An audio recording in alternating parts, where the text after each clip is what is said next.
Hi, Aries. Welcome to relationship reading for July 2024. It's Marina here. This is a tarot reading for people who are in relationships that are not working out the way that they want them to. This is obviously only meant as entertainment. And what I like to say as kind of a game is, can you see any synchronicity between the cards I pick and what is going on in your situation? This is not meant for people who have healthy relationships.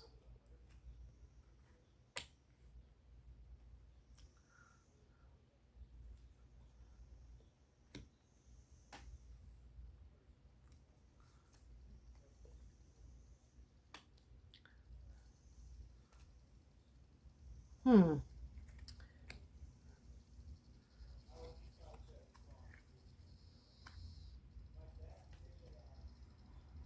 Okay. And one thing I can say, because the theme of this particular reading that I'm drawing is very interesting, because I was thinking of, infidelity. Oh my gosh, I think I'm gonna have to close that window because somebody decided to have a conversation. So yeah, I should kind of revise, what I'm saying about these readings, because maybe this is a problem that keeps coming up between you and your partner. And it feels like you're at an impasse. So maybe it's not the end of the world. I don't want to ever make it sound like that, but it could be something. I mean, this is amazing because this really it has a very clear-cut theme to me. And I understand that this is not going to apply to every couple, every troubled couple. So take it for what it's worth. Okay. So the heart of the matter, which can be the crux of the conflict, is the Nine of Pentacles, which is a card of financial independence. The pentacles are connected with earth energy.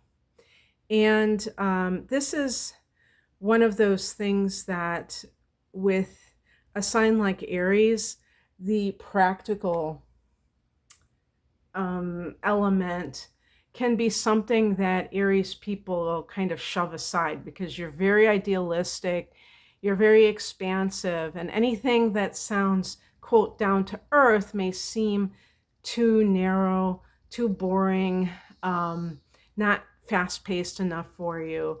And Aries people tend to spend money like water. Of course, there are exceptions to that.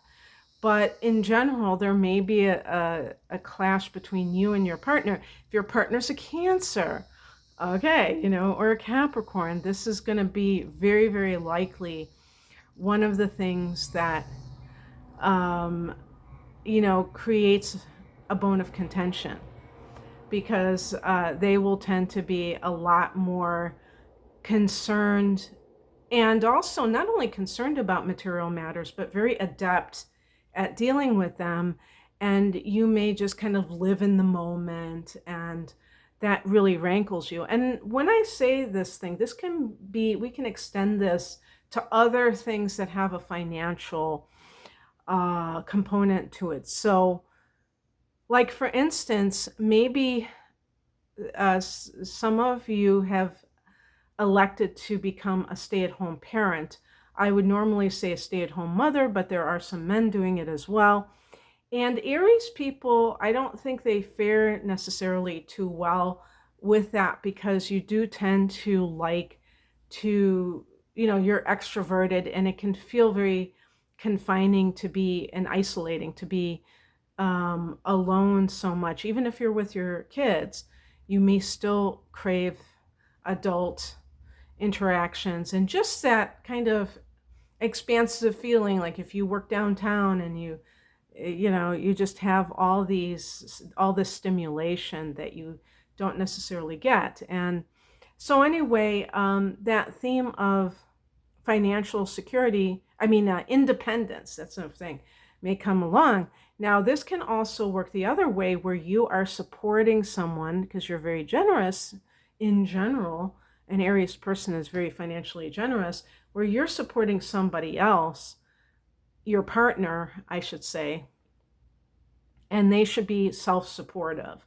It's like a parent-child relationship at this point, and you may, they may be telling you a sob story, this or that, and it's like you want to believe them, you want to give them the benefit of the doubt, but it's getting to that point where it ain't happening. The history behind this conflict is related to the Nine of Cups. This is a card of wish fulfillment. And it's funny because I immediately think of the Buddha that says, you know, be careful about what you wish for. Or, well, actually, the Buddha said that there were different causes of suffering. I think the 4 causes of suffering. One was not getting what you don't want, and one was getting what you want. That sounds pretty cynical, doesn't it? Because that's what the Nine of Cups is that you get what you had wanted. And sometimes we're not bargaining for that. There's a self-indulgent quality with the Nine of Cups. It can actually, this may even be like a Pisces vibe. Yeah, it's actually Pisces, Jupiter in Pisces, but I would just say Pisces because if it's a person, because of the cups, that's a water energy. The other water signs are Scorpio and Cancer. So whether that is the person that you have, joined forces with, and maybe you don't see eye to eye when it comes to this issue, but it could also be self-indulgence, and it's not necessarily material on the material level, although in some cases it could be. I think it can even be a drinking problem or an addiction, even though I don't know if I've ever seen that tied to that. But cups, can be alcoholism, but I feel like we can extend that to any kind of overindulgence. And the point being that, isn't it interesting that these first 2 cards are 9s? 9, the Hermit card in the Major Arcana is a 9. 9, the 9th house is Sagittarius, and that's where Jupiter reigns, and that's probably why the 9 of Cups is Jupiter in Pisces. 9 is a number that is connected with the light worker and our artistic endeavors. It's also a number of endings.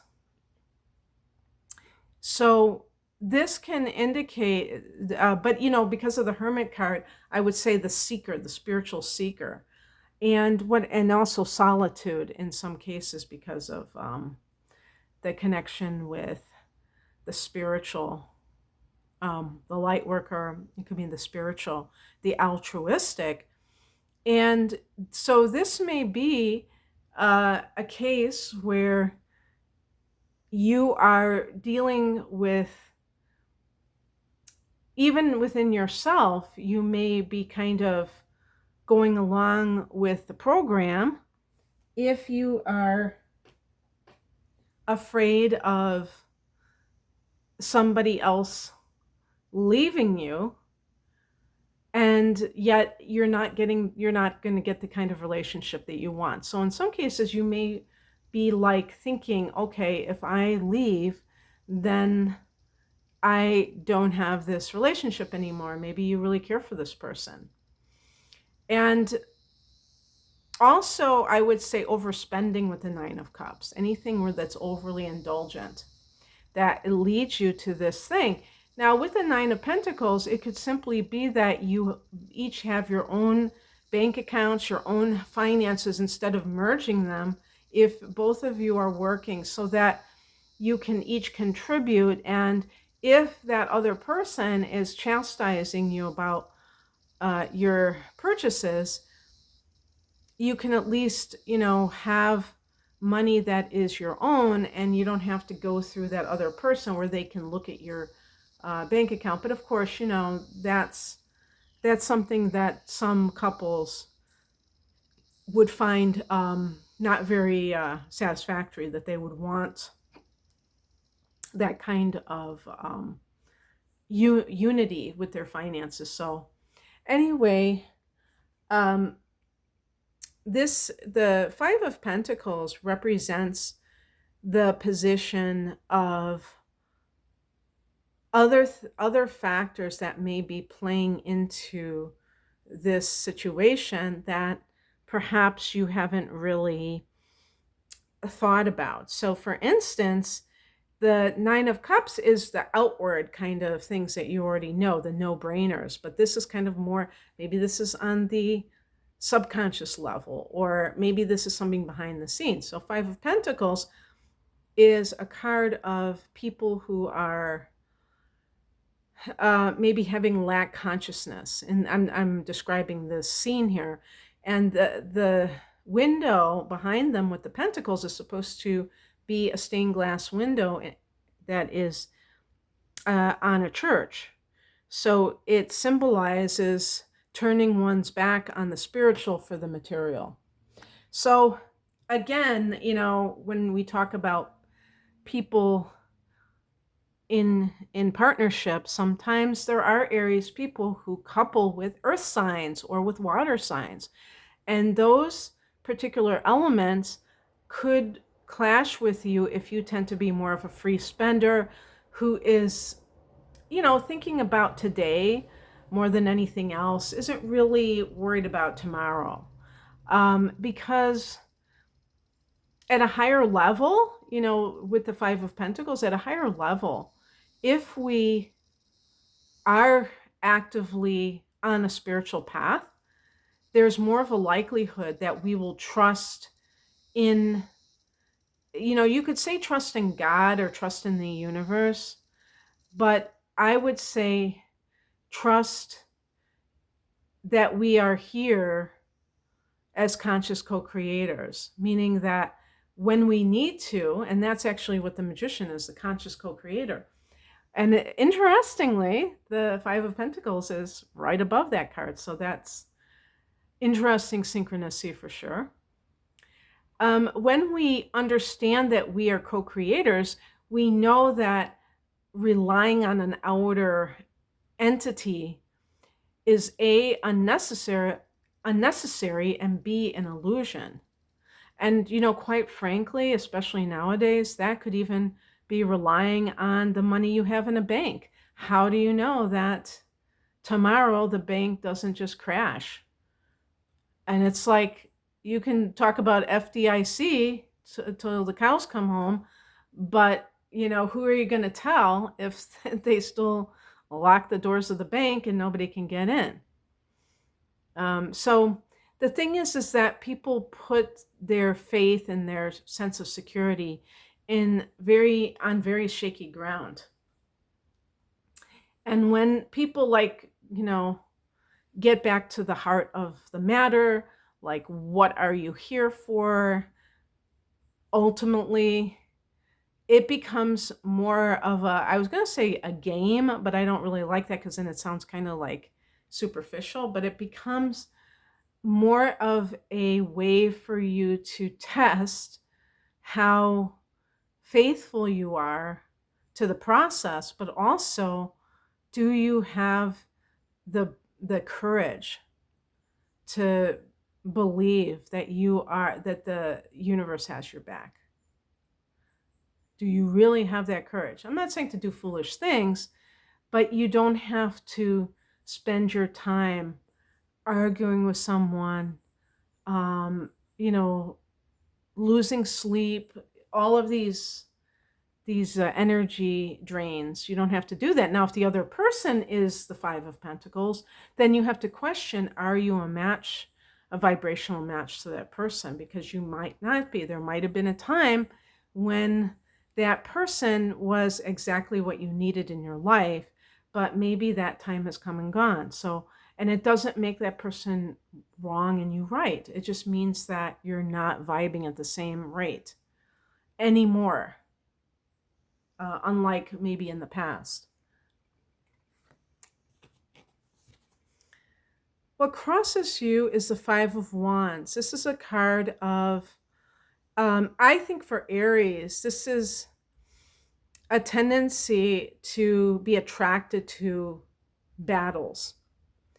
And so even in your primary relationship, if it's rocky, you may actually think, wow, we are so passionate in this relationship. We have all these heated discussions. Wow, we're just like made for each other. When in fact, you guys are very incompatible, and you didn't. Maybe there's a sexual attraction that I find a lot of times when there is like a physical attraction or physical chemistry, there can be a love-hate relationship outside of that where the people really don't get along. I don't know why that is. I think opposites attract sometimes, so maybe that's the lure or the alluring quality of it. So don't fall for that trap as an Aries. The more that you value peace of mind, peace within the relationship, and you don't see that relationship as boring because you don't fight most of the time. And I'm talking, obviously, I'm not talking about physical fights. I'm talking about, you know, bickering or what have you. When you put your priority on having a peaceful relationship and you actually value that, you will be mature as an Aries when it comes to relationships. You will be on the right track. So you have to look at it from your perspective. I mean, it might be that if you went to a marriage counselor and you told him or her what was happening in the relationship, they would say, oh my God, yeah, you really are in this toxic relationship. And they would look at the other person as the primary culprit. But it really doesn't matter because it always comes back to you. Why do you stay? Is it because you're addicted to some kind of conflict? And if you've had harmonious relationships, have they felt boring to you? What's coming in is a judgment card. So suffice it to say, for those people that this resonates, you may decide to go through with a divorce. This could be a legal judgment. For some people, this is about, bringing it back to yourself. What is my judgment like? And do I have good judgment? Or am I um, too moved by physical attraction? Has that been my downfall in the past? The judgment card can be rebirth, and so that can encompass anything that feels new in your life. So yeah, I mean, it is a possibility that the judgment card would indicate that you are experiencing some kind of spiritual upgrade, and therefore everything that you are dealing with is an upheaval. Maybe you're maybe it's not just your primary relationship, maybe it's your job, but you know that it's going to lead to this intense transformation that's for your highest good. The outcome is the Magician card. This is knowing, oh, and this is a card connected to your sign Aries, so perfect. This is knowing that you are in the driver's seat for what you wish to see in your life, for it to manifest. This is the manifester, but it's manifesting from the understanding. That's why we use the term co-creator, because no, of course not. Of course, we don't control every aspect of these things. But at the very least, what we can do is we can see that we have some say in it, not only in what we choose, how we choose to act going forward, but how we have acted up until now. The Judgment card is actually a card of like cause and effect. And so it's easy to point fingers and blame others for whatever has transpired in the relationship. But sometimes it really is a case of the person being, it takes two to tango. And when you refrain from blaming, not only is there an emotional maturity there, but you feel so much more in control in your own life. The lower vibration of cause and effect is when somebody, thinks, oh, I have this bad karma from another lifetime, and it's almost like they say that they're cursed or doomed. And what they're doing in that case is they're taking zero responsibility for the present moment that they have, where they're making choices in this lifetime, or even your astrology. Oh, I have Chiron in my seventh house, so I can't commit to relationships or what have you. That's why I cheat. So, oh well, better luck next time. Nah. So, anyway, I hope that this felt resonant for those people that it was directed for. If you would like a private reading, I do have love readings that are a little bit different than these, and they also are for singles. And I have natal chart interpretations. I have a package deal with natal chart interpretation and transits for the next 12 months. And that's called my deep dive with the full-length tarot reading. That's called the whole enchilada. And I have career readings and other types of readings. You can find out more information at the link below. Thanks for watching. Bye.